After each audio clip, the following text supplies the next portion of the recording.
The Dorkening and all affiliated shows are not intended for anyone under the age of 18.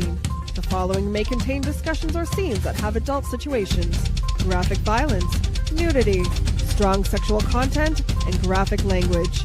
This show is intended for mature audiences only. Viewer discretion is advised.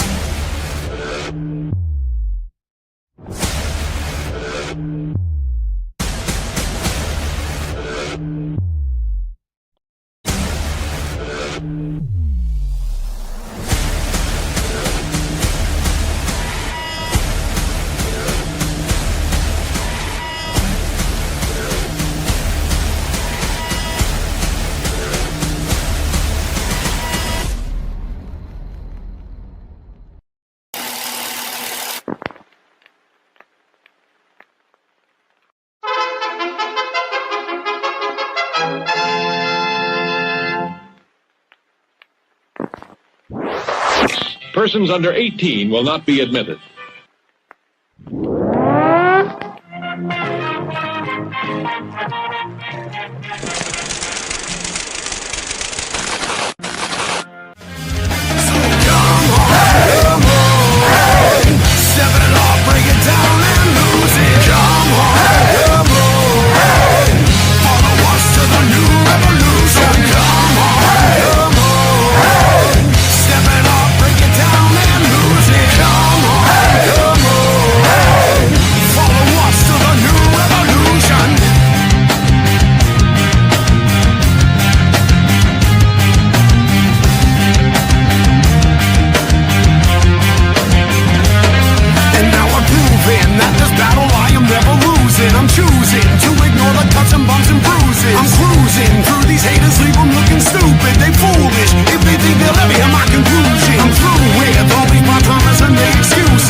What's happening, everybody?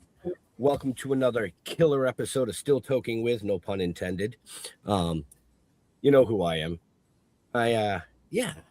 Tonight's show is going to be one of those shows, I think. Yeah, it is. There's no voice in my head this week. As you all know, Mr. Holman is taking some time off from the show to move on with the next chapter of his life. But that is okay. And with me, as always, we're just going to call him Sparkles tonight. Sparkles. You are correct, King Friday.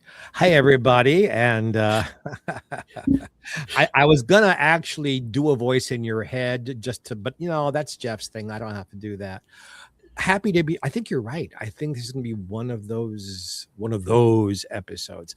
Our guest has so many stories to tell about so many things. He's written a kick-ass book about some of these things, and he's about to travel for 6 months. How lucky is this man to live this kind of a life and share it with us today?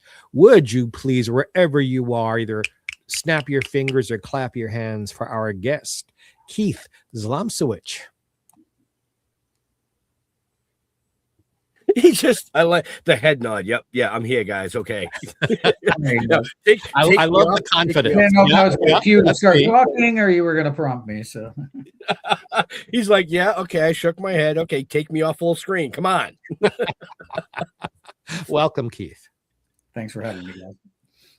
Oh, well, thank you for taking time out of your busy schedule, which it is a busy schedule because backstage you were telling us tomorrow morning, literally, you are taking off on a 6-month journey to the far reaches of the world.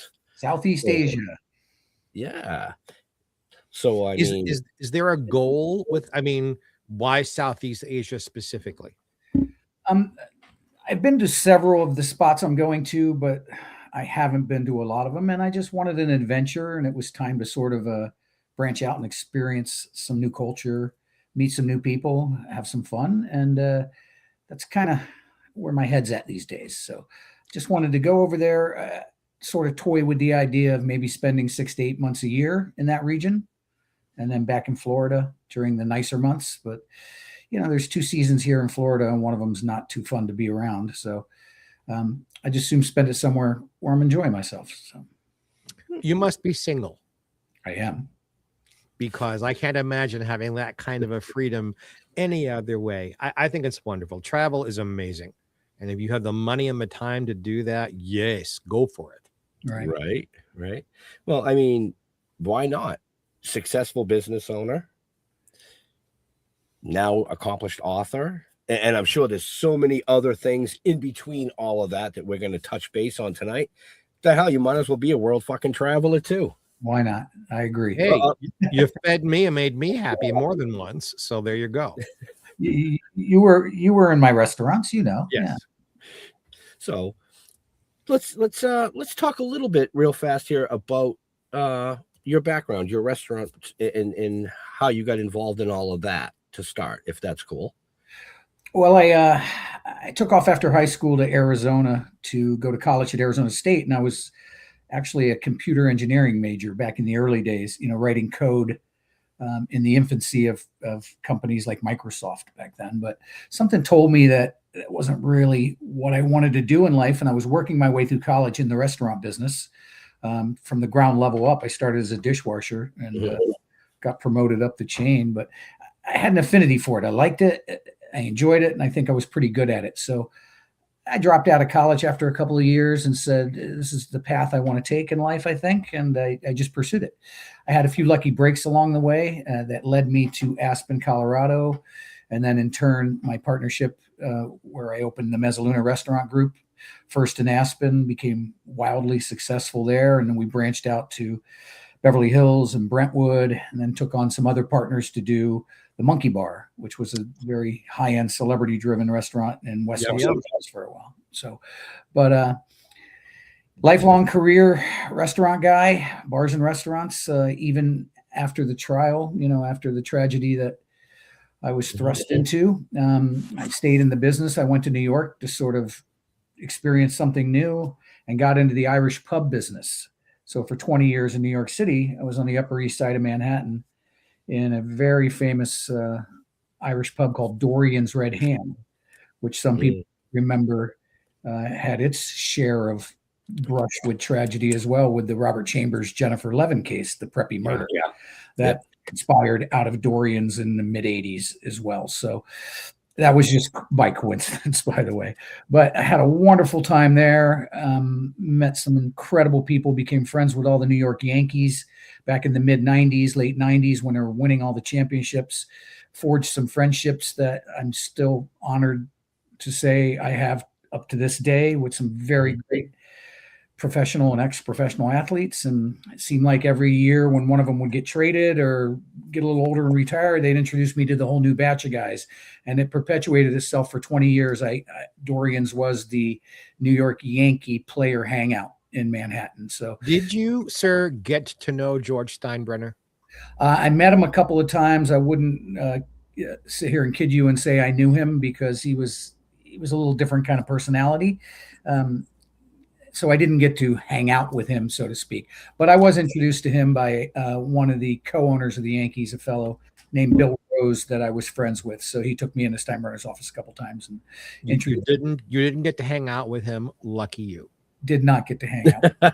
And I understand he wasn't always the George and I did not get along at all. I mean, George met me and took an instant dislike to me, and I've never known why. But after a couple of times of trying to make nice, I went, I'm done. Stew in your own juices. Yeah. I was a huge Yankee fan growing up, so it was was fabulous timing for me, and I'll never forget those days. It's kind of what I needed after what I went through with Nick's murder and the trial and that whole tragedy. It was like a new breath of fresh air in my life at the time. Sure. And it got me through, the first few years of that post tragedy, which were the toughest because it was also fresh and new. But those guys really helped get me through, and I thank them for that. So first, I'm going to say my youngest daughter of 6 would love you because she's a Yankees fan. In case I haven't portrayed the accent well enough yet this evening, I'm from Boston. It's okay. Sorry. But, you've brought up, as you said, Nick or Nicole a couple times here in the first few minutes. And one of the main reasons why we're here is to talk about your book, Stalked, which tells the tale of your relationship with Nicole Simpson, or Nicole Brown Simpson, or Simpson Brown, or however they portray it in the writings now.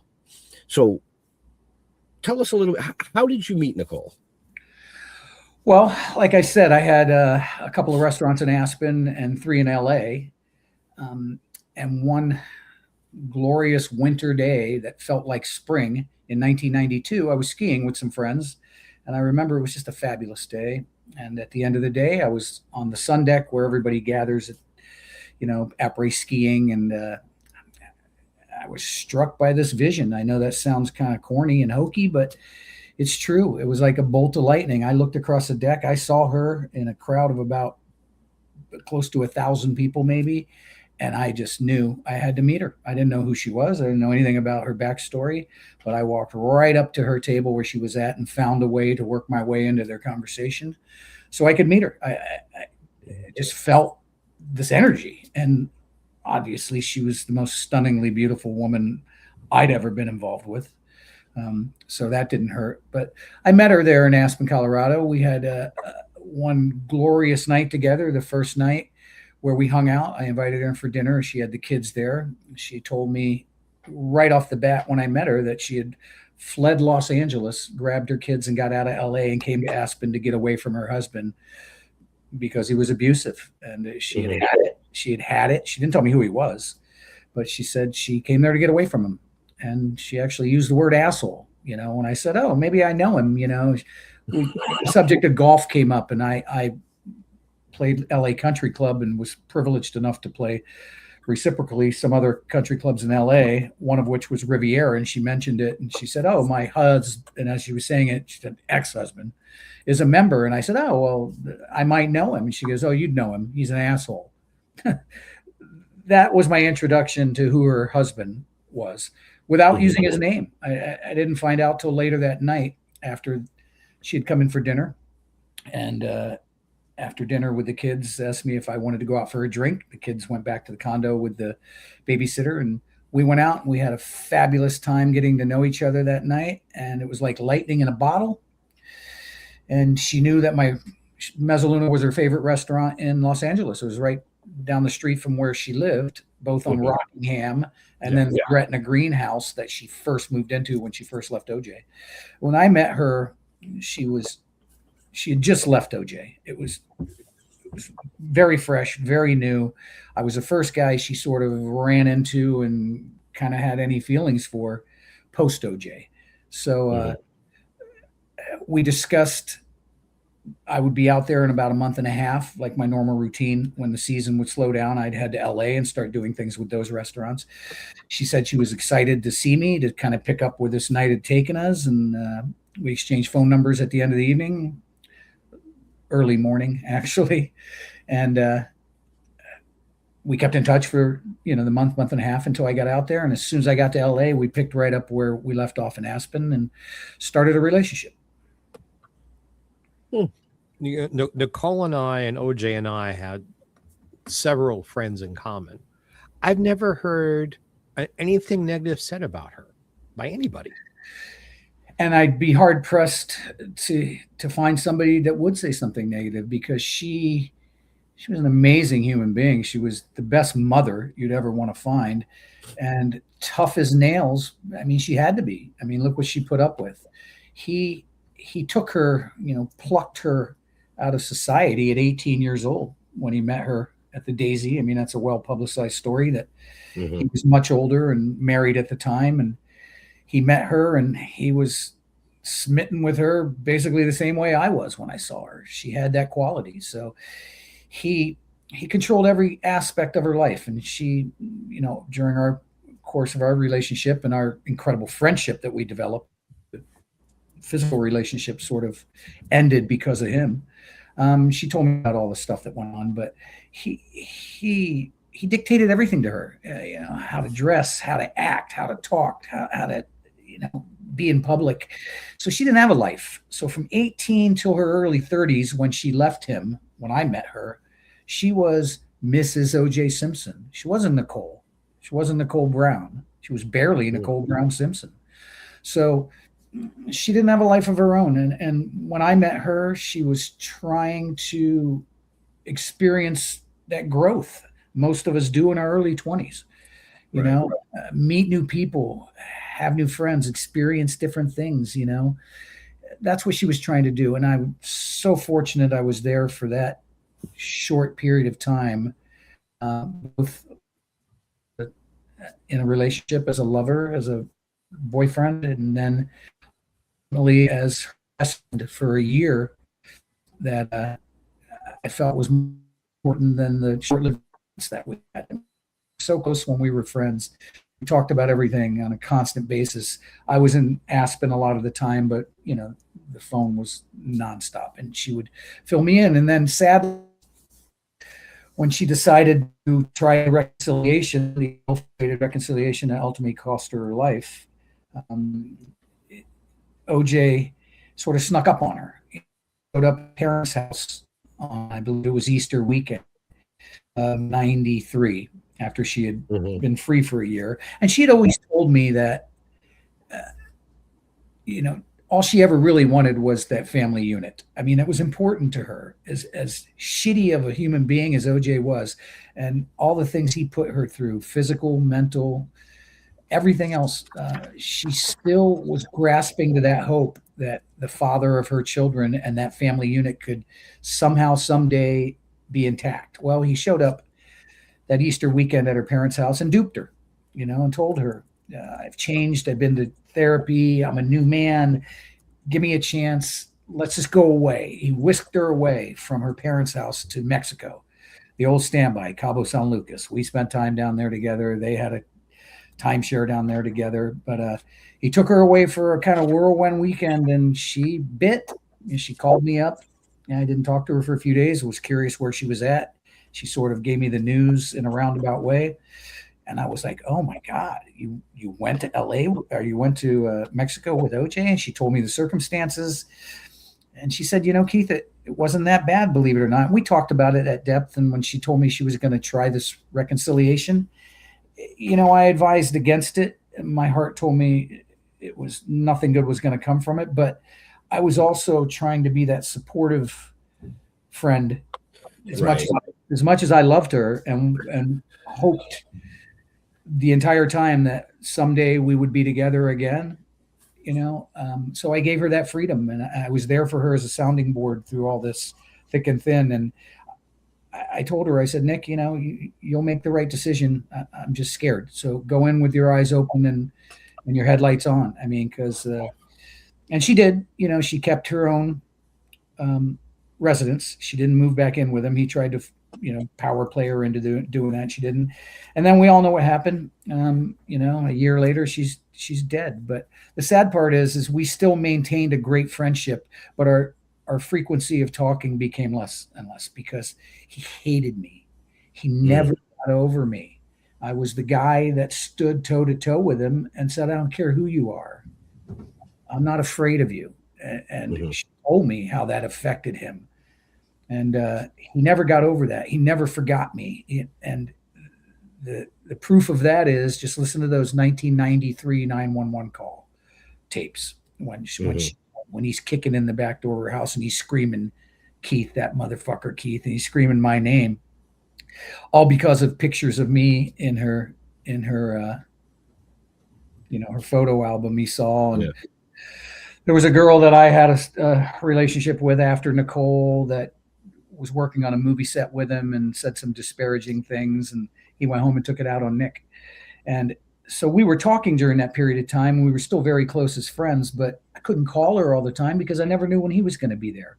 So it was touch and go. But that particular incident in October of 93, I knew something bad was going to happen because I got home from a day of doing my normal thing in Aspen, and I had a very odd voicemail from OJ on my home answering machine in Aspen, Colorado. And it was OJ and this girl, who I won't even give her the dignity of mentioning her name, who was working on the movie set with OJ. And they're together on my answering machine. And I froze when I listened to it. I said, "Oh my God, Nick." I knew that this was going to end badly for Nicole. Tried to call her, couldn't get a hold of her. 3 days later is when she finally got back through to me. Now, remember, I didn't know about the 911 calls, the tapes. I didn't know any of that until the trial when those tapes were released.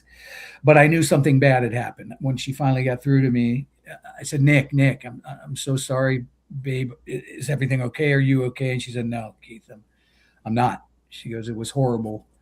And she said, "I warned you about that girl, blah, blah, blah." And I said, "I'm so sorry." And she said, "Keith, we just can't talk anymore." She said, he hates you. The mere mention of your name and the picture of you set him off so badly. She goes, "It breaks my heart. I love you to death, but I got to give this thing 100%, this reconciliation. So we're just going to have to take a break, and we just can't talk, for the time being." And I hung up the phone, and I was devastated and heartbroken. And next time I saw her, I was holding her casket at her funeral. So, wow. What is it? This is asking you to just sort of observe and share a feeling. So it's maybe multiple parts. OJ, handsome, sure. Athletic star, sure. Kind of sort of an actor, but famous for that.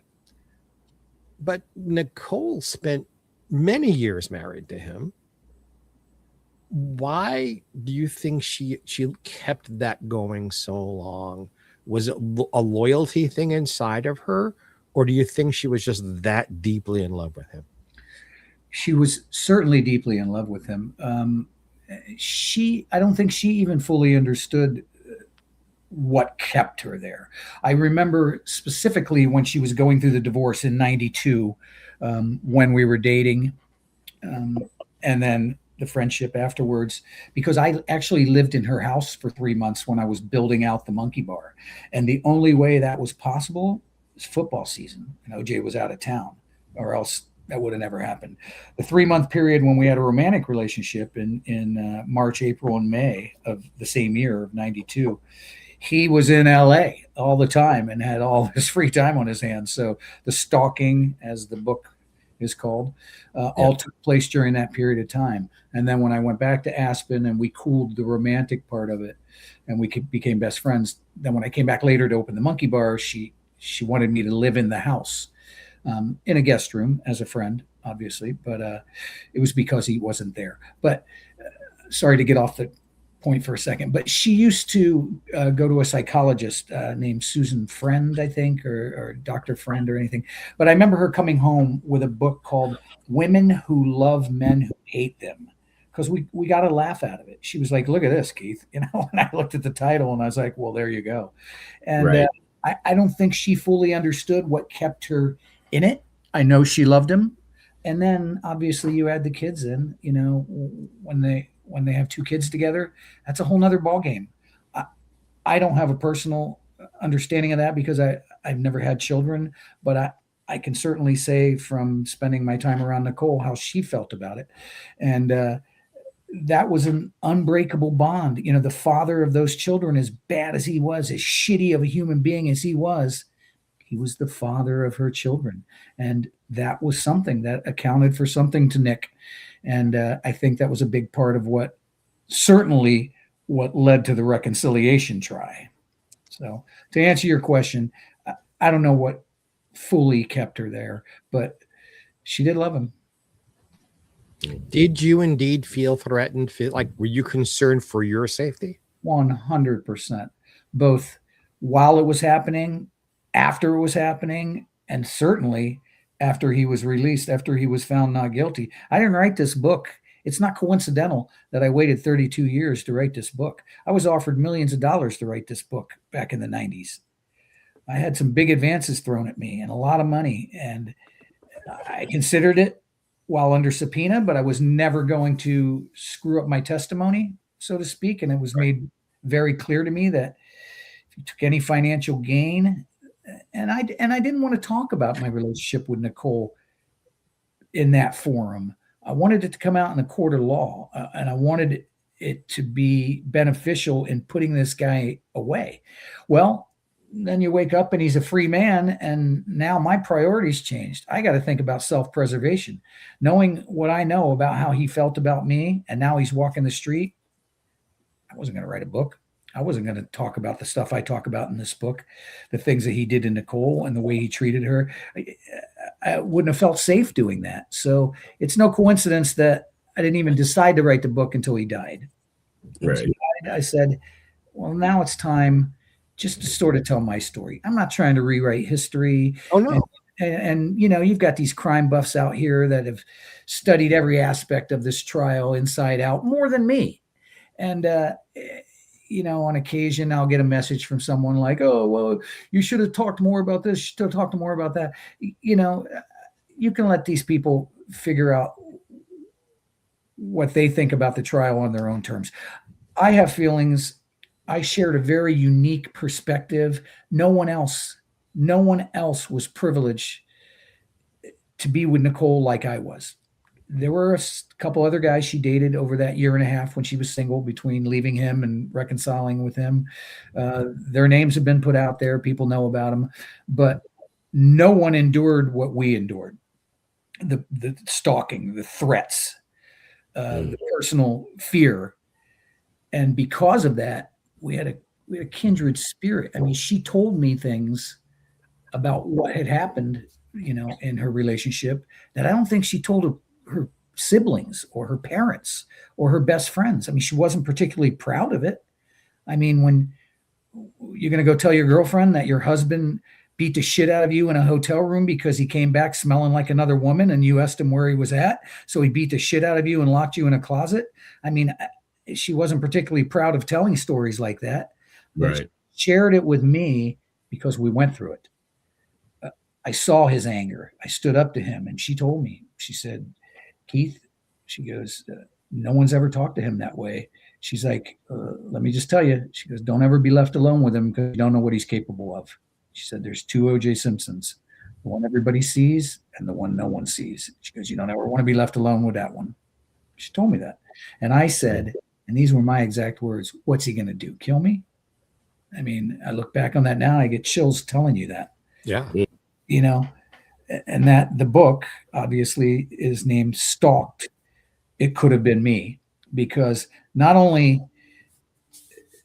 through the circumstance of when he watched us through the window of the night, followed us home in one of his many stalking events that took place when we were dating, followed us home from the Roxbury and watched us making love through the window of her house.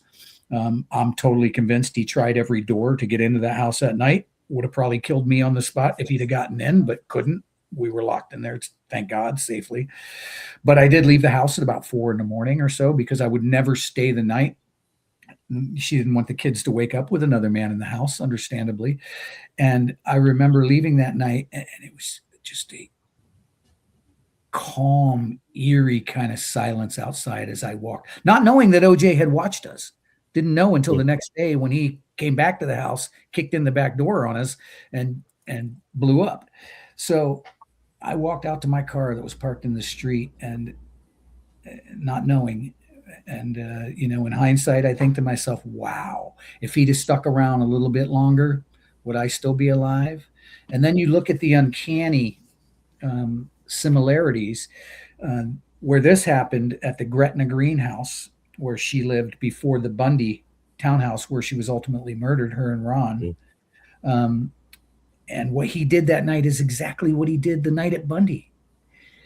There's a long driveway, and you have to pull up and you have to go through a gate and walk down a long solitary sidewalk that's surrounded on both sides, one by the house and one by shrubbery and trees and stuff like that, through a dark front, up to a dark front door with a big picture window looking into the living room.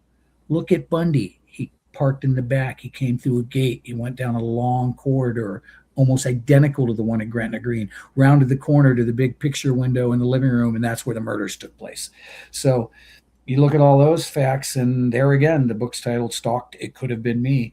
And a lot of people thought it was me that morning. Ron Goldman was initially found as an unidentified male. I believe his wallet was knocked out of his pants in the struggle for his life. And the early reporting was, ex-wife of O.J. Simpson and an unidentified male found murdered.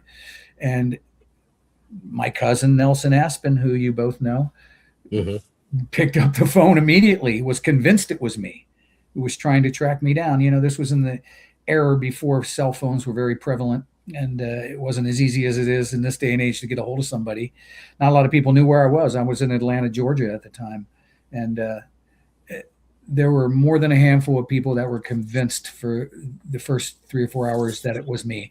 And he actually, makes comments through the years after his acquittal, in that stupid book he wrote. He mentions me by name, and his inference is it should have been me. So he never got over me. Right. I hope I'm not rambling on, guys. No. You're and very important. Yeah, these are the perfect style shows because you're telling your story.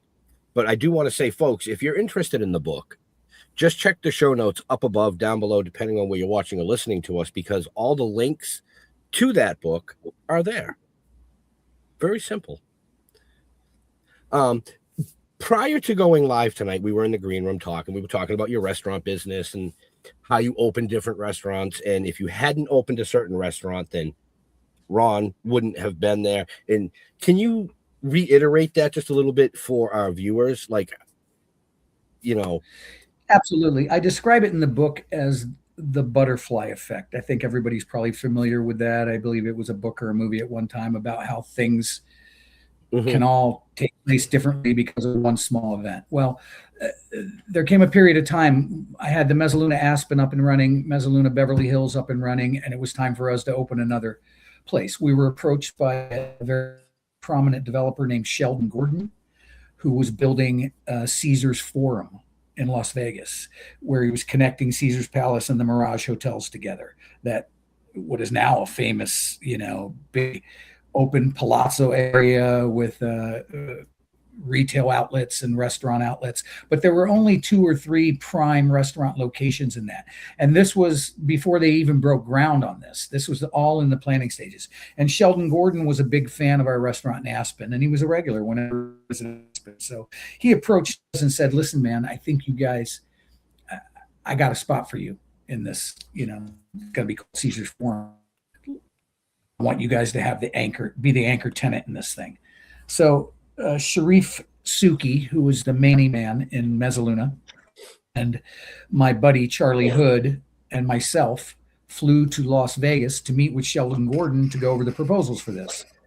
I thought it was a home run. I think it would have funded expansion for Mezzaluna nationwide if we'd have done it. I think it would have probably been a $10 million a year unit easily. Sharif, who is Lebanese, didn't understand it, didn't get it. He didn't get Vegas. He didn't think it was going to have an upward trajectory like it ended up having. So he said, no, we're not going to open in Vegas. He was friends with George Santo Pietro, who was Vanna White's husband at the time, who had a pizza joint in Brentwood, California on San Vicente Boulevard. And he was trying to offload that pizza joint, and Sharif was the unsuspecting guy. I didn't like the location, to be honest with you. I didn't think it was a home run. I thought the Vegas one should have been the next thing we did. We really only had the manpower and the finances to do one unit at a time. We were a small company. I was the main operating opening guy. So he made the decision to do Brentwood Mezzaluna instead of doing the Vegas one. So if we don't do Brentwood, if we do Vegas instead, there's never a Mezzaluna on San Vicente Boulevard near Nicole's Bundy condo where Ron Goldman worked. And none of the events of June 12th happened the way they happened. I mean, they couldn't have possibly if that restaurant wasn't there. So, another factor is that OJ always associated Mezzaluna with me. Obviously, some of our stalking events took place in my Mezzaluna restaurants. He knew Mezzalunas were my restaurants. So knowing that she had dinner there that night, and he was pissed off already. We know the story from the dance recital. Went home, did whatever he did with Cato and did his thing. He went to her house and a guy comes through the gate and Mezzaluna's still on his mind. What do you think he's thinking? He's thinking it's me coming through the gate. It's dark, here's a dark-haired, sort of Italian-looking guy, similar to myself somewhat, coming through the gate in the heat of the moment. I'm convinced he, at least briefly, initially, thought it was me coming from Mezzaluna to Nicole's house. So that's another thing I had to live with all these years. I had left the Mezzaluna restaurant group shortly before the murders. I was in Atlanta looking for locations to do something on my own. So I didn't have the privilege of meeting Ron Goldman. He was hired just after I had left the company. I knew everybody else at that Mezzaluna, Stewart and everybody else who testified in the trial. But Ron, I didn't have the privilege of knowing him. And I always try to give, in the book certainly, but when I do things like this, I want to give him a shout out. I think Ron suffered the ultimate, wrong place, wrong time, and fought bravely to protect Nicole. And I thank him from the bottom of my heart for giving his life to try to save her and protect her and paying the ultimate price. Right. Show business, as you know, because of your restaurants and the people you've known, is a very small town reel. When all of these events happened, all of us, the tittle tattle, the gossip, the talking about, because no matter who you knew, one of us knew someone involved in all of this. I'm trying to choose my words carefully. What never made sense to a lot of people who knew the insider stories, not like you did, certainly, were Nicole and Ron buddies who hung out? Were they romantically involved? Nobody seemed to know why he was there. And then the wild card always seems to go back to Cato Kalin. Why was he living in a guest house there? What you said he and OJ did their thing that night. Well, what was their thing? I can enlighten you a little bit to both of those scenarios. Please. In my studying of the case in the trial, I remember I was under subpoena. I believe I was the only witness under subpoena to both the prosecution and the defense. If you can believe that. So I didn't get to watch the trial. I was locked away and forbidden to watch the day-to-day events. So I had to play catch up after the fact. I had to learn a lot of the stuff that took place and study it. And I used a few, investigators and journalists who over the years worked on it to help enlighten me on a lot of things. I'm convinced through everything I've seen and everything I've studied and everyone I've talked to that Ron was really in the wrong place at the wrong time. I think he may have had an interest in Nicole, as every red-blooded, heterosexual male probably did at the time. She was stunningly beautiful. She was amazing to be around. Everyone knew her associated with the restaurants because of our relationship. They saw what a wonderful woman she was. She spent tons of time in there visiting me. She was a great customer. But I think Ron was, just like they say, trying to do something nice. He knew where she lived. She lived right behind the restaurant. Everybody knew that. He was walking to his car.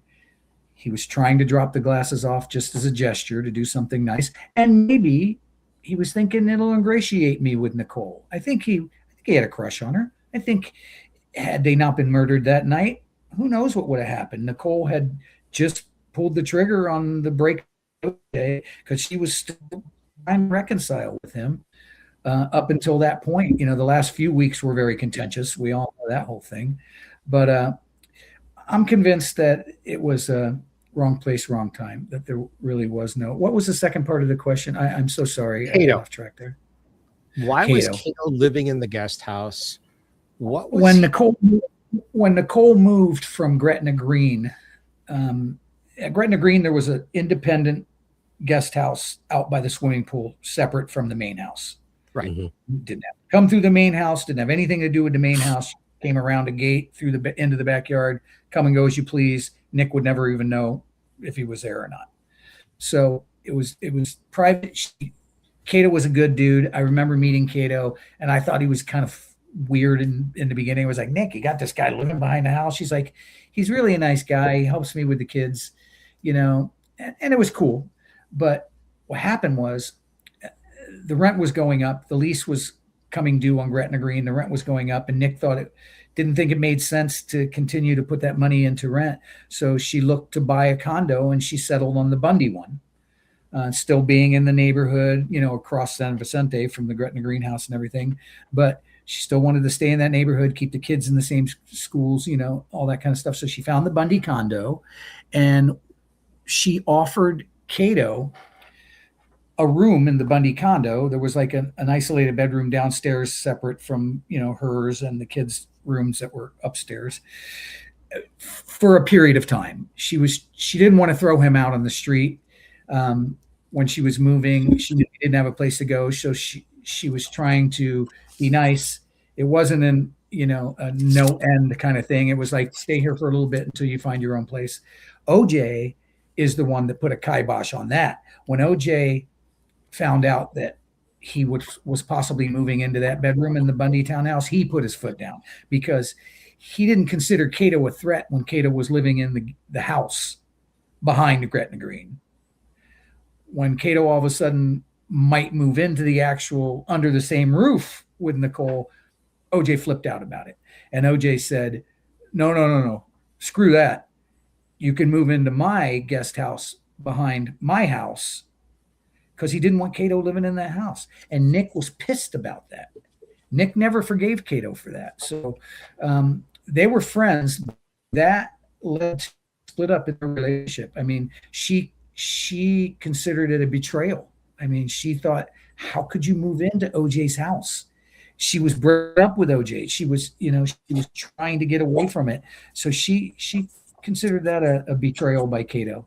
So that's how Cato ended up in OJ's house. And seemingly formed some sort of relationship with OJ. Yeah, I mean, he was Cato's a likable dude. I think OJ tolerated him just to get him out of Nicole's house. But says I had a couple podcasts with Cato. That's why he felt a little weird when he went to OJ, because that's not something he would normally do. But you'll have to ask Cato a little more detail about that side of this.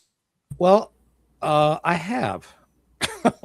I am going to censor my words because I don't want to get sued for saying anything, implying anything.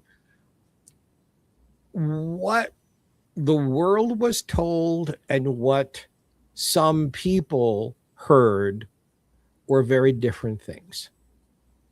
And it always confused me why legally there wasn't more pressure to tell what was being said privately. Now, I've tap danced around that. Am I coming across clearly? Yeah. Are you saying that why Cato wasn't pressured more to divulge some stuff that he might know, some inside stuff? Yeah. Might know? Yeah. Is that kind of yes? I can't answer that question. I can say that I think there was a lot more information there that probably could have been told, but who knows how people are going to react in circumstances like that. I think he was scared. I don't think he wanted to be in that situation. I don't think anybody wanted to be in that situation. And I think he tried to, I'm going to defend him a little bit just because I think he tried to do the best he could during that period of time. Do I wish he'd been more pro Nick and anti OJ in his testimony and in his statement and stuff? Absolutely. I think he could have helped a lot more. I think he was nervous. Who knows?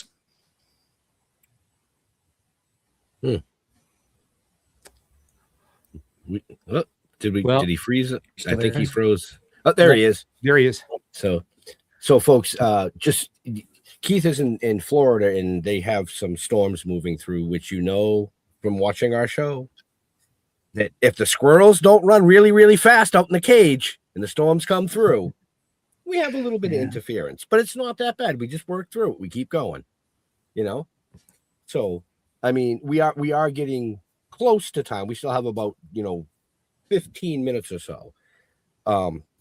So is there anything that you want to touch on this evening that we haven't discussed or touched on yet? Well,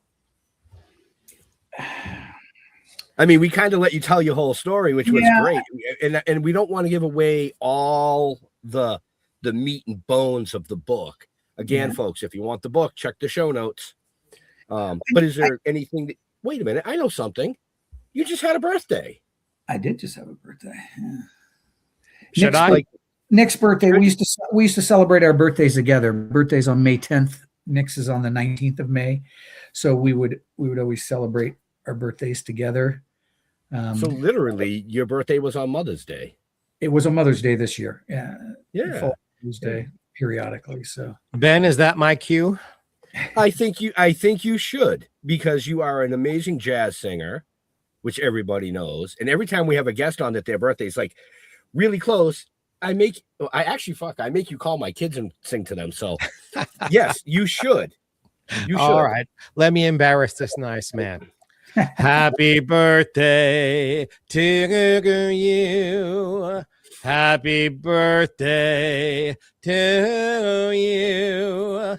Happy birthday, dear Keith. Happy birthday to you. Yay. Thank you. That's a close second to Marilyn singing to the president, but You're going to have to forgive. I'm a little hoarse because I was in the recording studio yesterday recording a theme song for another show we're doing, and I recorded half of a jazz album yesterday afternoon. So I'm a little hoarse, but that's from me to you, sir. So let me just, when you said, is there anything else I want to go over? I want to just tell the listeners, I want to kind of describe the gravity of one 1 week period of time, and you can read more detail about the book. But imagine this, if you can, that I wake up in Atlanta to a phone call that the woman I loved dearly was murdered brutally. I know in my heart instantly that he either did it or had something to do with it.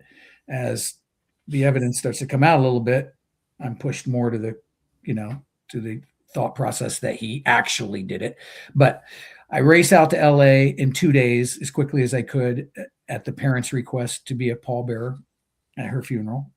So I show up the night before. Everything happened so quickly. So I find out she's murdered. I race out there. I get to the church in the morning. I'm a pallbearer at Nick's funeral, and OJ's still a free man. The Bronco chase didn't happen until the day after the funeral. A lot of people don't realize that. So I'm holding the casket of the woman I loved dearly, and I'm standing 2 feet away from the guy who murdered her, knowing that he murdered her and having to get through that whole process. As this is all going on, I haven't talked to Nick since October of '93 because of him. He forbid us to have any conversations. I was heartbroken about that. Now I'm holding the casket and I see her family face to face for the first time. We talked a couple times on the phone, obviously, when they invited me out, asked me to please come out. And they approached me at the funeral and in real time tell me that they were talking about me that night at dinner. They say, Keith, do you know what we were talking about? And I'm like, well, you. I mean, Nick said she was going to come to Aspen and surprise you, or I can't remember if she was going to call me and surprise me or come to Aspen and surprise me. But now I'm holding her body, standing next to the guy who killed her, being told that the woman I loved dearly was thinking of me, talking about me 2 hours before she was murdered. So imagine the scope of emotions that I'm going through. Then the next day is the Bronco chase, where I tell a very interesting story in the book about how OJ was on his way over to Nicole's condo where I was approaching at the time, when nobody knew where he was at, when he was running from the law. And he called the condo and said he was on his way over to finish what he started. As I was walking up to the condo, we didn't know if that meant kill me, kill them, the Brown family, kill himself. We didn't know what any of that meant. But that's the next day. And then 2 days later, I'm on the witness stand testifying in front of the grand jury. So imagine that week, the range of emotions, what I had to go through. And then Couldn't imagine it. well, and then my whole life gets thrown into turmoil, because when I testified for the grand jury, I was Marcia Clark. I talk about this in detail in the book because I think the prosecution was rushed. I think it was a little haphazard, but I was sworn to that, anything I say inside that room will never be made public information. It's a sealed grand jury. It's the most sanctimonious of all legal proceedings, and all the bullshit terms they used to describe it to me. You just go in there and you tell your story, and no one's ever going to know. You can go home and live a normal life and everything will be cool, and blah, blah, blah, blah, blah. And it was tough to get through the grand jury if you've never been in that process. I'm trying to tell stories that involve Nicole. So a lot of it's hearsay, and I'm getting shut down, and it's kind of a nerve-wracking process. But point being is, 2 days later, they disbanded the grand jury, and you could buy my testimony for $1 at the county courthouse. Now, every media producer and star now knows exactly who I am and what my story is and what my testimony was. And now I'm the boyfriend. Now they got to get me. So my life just went like this. Yeah. So everything that was going on before that, as crazy as it seemed, it wasn't being played out in public. Then it became played out in public. I couldn't go anywhere, do anything. I'm sneaking out of houses and trunks of cars and, disguises and the whole thing, and I'd open my bathroom window in the morning while I was shaving, and there'd be a TV camera, the big offers for books and, Barbara Walters and Connie Chung and 60 Minutes and all the tabloid programs, throwing money at me, National Enquirer, all that stuff. So literally, stalked isn't just one person stalking you. Had a dual meaning. Yeah. This is layers of stalking. I'm so sorry this happened to you, Keith. Thank you. I am too. But if it didn't happen, we wouldn't be here talking about it either. And I can only play the hand that was dealt to me, Right. I've got some regrets. Obviously, I wasn't used by the prosecution. I was used in the grand jury, depoted for the civil trial, brought out to testify in the custody trial. The prosecution, when everything skewed racist, and got off track, and the whole thing started to tumble out of control, they felt, the way they explained it to me was, they felt my testimony might actually be detrimental as a white man with the racial makeup of the jury and the way the race card was being played, that they almost thought that I wouldn't play well to the jury because of my skin color. So how do you think that made me feel? I wanted to help Nick and Ron. I wanted to put this guy away. I wanted to tell what I knew and help, and I couldn't. And so there's a lot of regret there. Yeah. So, it's an unfortunate situation, but I think what our viewers and our listeners got out of what we've talked about this evening this far is that there was a love between the two of you, which Still, right, there was that soul connection. you asked me about, you made the comment I must be single. That's how I'm pulling off this long trip. I never got married. I never had kids. I never fell in love again. I just couldn't replace that void that was left when Nick was murdered. I went and had relationships, and I had some very nice relationships with some young ladies along the way. But I could never go to the next level. I could never pull the trigger on it. I could never reach that level of love that I had for her and still do. And I look forward to seeing her someday. I'm getting up in age now. I'm just turned 65. I don't have that much longer left on this planet.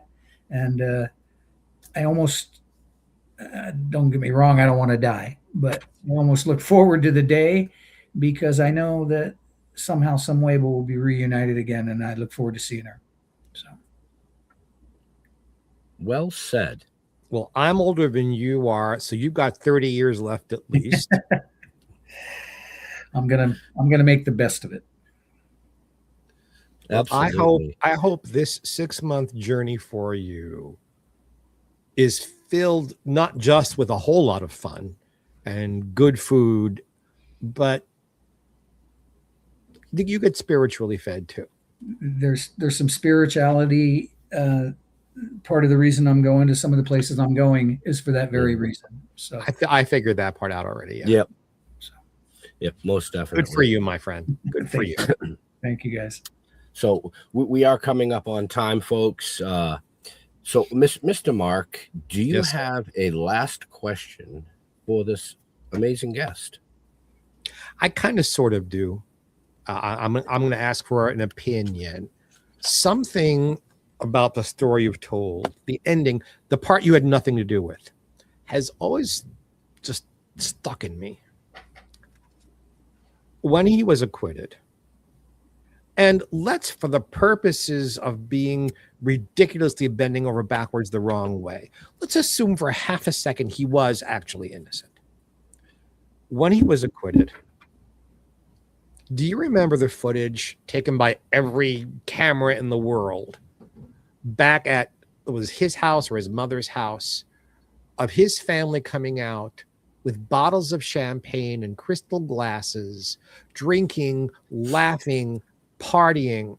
And I'm watching this and thinking, yeah, except the mother of your grandchildren is still dead, and so is this other innocent man dead. How dare you have the bad taste to party in front of cameras? Did that hit you the same way? Yeah, he's a sociopath, and I'm convinced that as he was walking away, dripping blood from that crime scene, he convinced himself he didn't do it. Yeah, that's the kind of person you're dealing with there. So to see him celebrating with champagne, that was almost like an afterthought. That's a joke.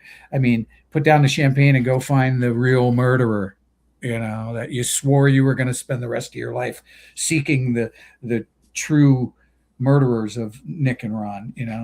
That didn't last very long, but like you said, imagine for 1 minute that he was innocent. That's just his personality. But I don't know, man. I've analyzed everything about this scenario backwards and forwards, and I just got to try to make a little peace with myself sometimes. And I'm glad he's gone, is all I can say. I'm surprised it took as long as it did. I'm surprised somebody didn't do something about it before, but I don't know. Well, he didn't. I'll say something, my friend. You have nothing for which to feel guilty. There is nothing you could have done differently.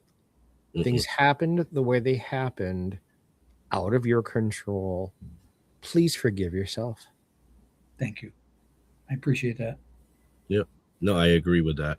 So, I generally don't ask a last question because we have another co-host, but like I said at the beginning of the show, he's taking some time off, kind of doing the same thing you are, only he is married with, him and his wife are going to take some time and have some fun with their golden years, I guess they're called. I'll let you know. So we've talked a lot tonight about, your background, restaurants, your love with Nicole, what the things that have happened, your book. Again, check the show notes, folks, up above, down below. But tell our viewers and us, what is something that Keith totally geeks out about? Like, we've had people on the show that geek out over like sunken ships or history or Legos. I mean, is there something that nobody really knows that, like, this is Keith's thing right here, man? Well, we talked a little bit about this before, but I'm a Yankee fan through and through. But that's known. So I'll tell you something.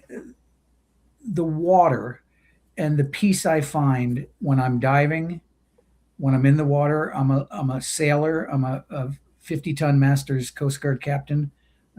I started a charter business down in Key West during COVID out of sheer boredom, and had upwards of 20 vessels in charter fleets down there just as a side gig. But something most people don't realize about me is that I'm at home in and on the water more than most people. And I find peace and solace in that. And this journey that I'm going on to Southeast Asia is both spiritual, like we just talked about, but a lot of that spirituality will come from being in my element and doing some dives and being with nature and seeing some old wrecks, which I find interesting. And I kind of think about the people who were on them and think about the tragic circumstances. And anyway, just to answer your question as shortly as I can, not take too much time, I'm a water guy. I love being on it, in it, and everything about it. So, see, I would have never thought that. I thought I figured you'd be like a food cuisine, all this new food that I'm going to eat. But no, water. I like that. That's no, you don't get the kind of tan he has from cooking. Well, yeah, but you don't get that kind of tan being under all the water either. On a boat, you do. On a boat, you do. On a boat, you do. So, with that, folks, we're going to wrap this bad baby up here. So, Keith, social media wise, where do you like to interact with fans or friends? My Instagram page is public, so people can follow me at Kieth Zlomsowitch, my full name. Facebook, I'm a little more private about. I don't do the TikTok or Twitter kind of thing, but people can follow my journeys on my Instagram page. I'm going to be posting a lot of stuff about my upcoming trip. And the book itself is on Amazon. I do have a dedicated website that I started. I couldn't get the name of the book as the website name. It was already taken. Stalked was already taken, but I settled on ojstalkedme.com. So you can go, all one word, ojstalkedme.com. You can go to that website to order the book, find a link to order the book, or go straight to Amazon. And on that website, it tells you a little more about myself. And there's a lot of photos that sort of contextualize me as a person kind of thing. It's a way of interacting with me somewhat. And you can reach out to me via email, which is listed on that website as well, if you've got some questions or comments for me. Hopefully nice. And that's kind of my story. There you go, folks. Very simple. Mr. Mark. Yes, sir. You want to reach out to me, Jeffrey Mark, just as it's, where is it? There. Just as it's spelled right there. Or if you're listening only, GeoffreyMark on Facebook, Jeffrey Mark Showbiz on Instagram. And say, if you're enjoying us here, there is another show Ben and I do together. It's called GPE, Jeffrey Mark Plays Ella, where I play the music of Ella Fitzgerald on a theme and then tell you insider stories about the music, the songs, the performances, and the great Miss Ella Fitzgerald herself. And you can find that on every platform and channel and network where you find this wonderful show. I'm the host. Ben is the producer, and we'll see you there. And by the way, seeing people, aren't you having a little vacation, Ben? I am. So you can check us out, stilltoking.com.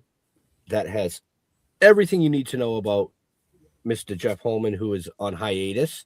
Myself, from the novel to the comic book series to the TV series to the animation to this amazing show, which all 7 seasons are there. You just stilltoking.com. Toking with the Dead on Facebook, Still Toking Productions, everywhere else. But yeah, next weekend, so the 23rd and 24th, we will be down in Monroeville, Pennsylvania at the Steel City Cannabis Convention and the Mega Reptile Show, signing autographs. So if you're in the area, you can do a 2-for-1. I mean, you can go look at snakes and alligators and skunks and God, there's all kinds of shit there. Or if you can't make it down there, jump on the channel. We're going to be broadcasting live, interviewing some really cool people and pets. But in all seriousness, to all our veterans and first responders, we want to thank you for doing what you do so people like us can do what we do. Stay safe. We'll see you next week. Oh, no, actually, we won't see you next week. That's why I brought it up. 2 weeks. We are gone for 2 weeks. So you won't see us again till June, this show. But you'll see us live on the road next weekend. And you'll see the Be Ella safe. show. And while you're away doing all those wonderful things, I will be completing my new album, Jeffrey Mark Sings the Ella Fitzgerald Songbook. So we're busy boys. There you go. And Keith, Keith's going to be over that side of the world. I'm not going to tell you where. Watching Yankee games at 7 a.m. Yankee games at 7 a.m. So if you see a guy sitting there having a cocktail and some nice cuisine, watching a Yankees game, go wish him a happy belated birthday. Buy him something nice. Buy his book. There you go. Buy If his you book. buy his book and you're over in any of those areas he's going, he might even sign it for you. Absolutely. Just saying. So with that, folks, be safe. We will see you next week. We're out of here. Have a happy.